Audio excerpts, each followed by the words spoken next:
അവർ മനസ്സിലാക്കേണ്ട ഒരു കാര്യം, ഇന്ന് യു പിയിൽ അവരെ ബുൾഡോസർ ഒന്ന് ഇടിച്ചിട്ടിട്ട് അങ്ങ് തെരുവിലേക്ക് ഇറക്കി പോയി തള്ളിക്കോളാൻ പറയാം. കർണാടകയിൽ അതല്ല. ഉളുപ്പൽപ്പമെങ്കിലും ബാക്കിയുണ്ടെങ്കിൽ പി കെ കുഞ്ഞാലിക്കുട്ടിയും പാണക്കാട് തങ്ങളും മുസ്ലിം ലീഗ് എന്ന മുസ്ലിം സമുദായത്തെ ഒറ്റിക്കൊടുക്കുന്ന പാർട്ടിയെ പിരിച്ചുവിടണം. അല്ലെങ്കിൽ അല്പമെങ്കിലും ധൈര്യം സംഭരിച്ച് കർണാടകയിലെ കോൺഗ്രസ് സർക്കാർ തെരുവിലേക്ക് ഇറക്കിവിട്ട ആ ആയിരക്കണക്കിന് മനുഷ്യരെ ഒന്ന് സന്ദർശിക്കണം. കാരണം മുസ്ലിം ലീഗ് പ്രതിദാനം ചെയ്യുന്നു എന്ന് പറയുന്ന മുസ്ലിം സമുദായ അംഗങ്ങൾ തന്നെയാണ് തെരുവിലേക്ക് വലിച്ചെറിയപ്പെട്ട ആ മനുഷ്യരിൽ ബഹുഭൂരിപക്ഷവും. 180 മുതൽ 200 വീടുകൾ 3 മണിക്കൂർ കൊണ്ട് ഇടിച്ചു നിരത്തി എന്നാണ് സർക്കാർ കണക്ക്. അതായത് ആയിരക്കണക്കിന് മനുഷ്യർ.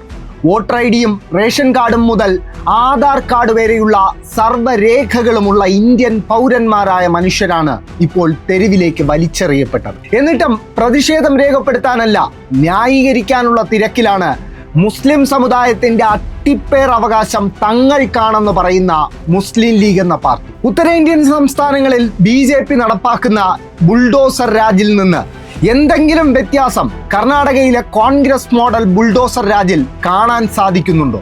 ഉണ്ടാകില്ല. കാരണം രണ്ടും ഒരേ അച്ചിൽ വാർത്തെടുത്തതാണ്, രണ്ടും ഒരുപോലെ മനുഷ്യത്വ വിരുദ്ധമാണ്.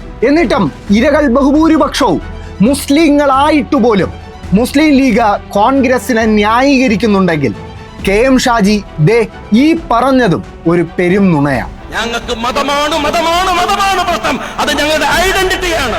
മതമെങ്കിലുമായിരുന്നു മുസ്ലിം ലീഗിന്റെ പ്രശ്നമെങ്കിൽ കർണാടകയിലെ ആ ആയിരക്കണക്കിന് മുസ്ലിങ്ങൾക്ക് വേണ്ടി ഒരു പ്രതിഷേധ കുറിപ്പെങ്കിലും അവർ ഇറക്കുമായിരുന്നു. അപ്പോൾ അധികാരം മാത്രമാണ് മുസ്ലിം ലീഗിന്റെ പ്രശ്നമെന്ന് അവർ വീണ്ടും തെളിയിച്ചിരിക്കുകയാണ്. മതവുമല്ല, മതക്കാരുമല്ല.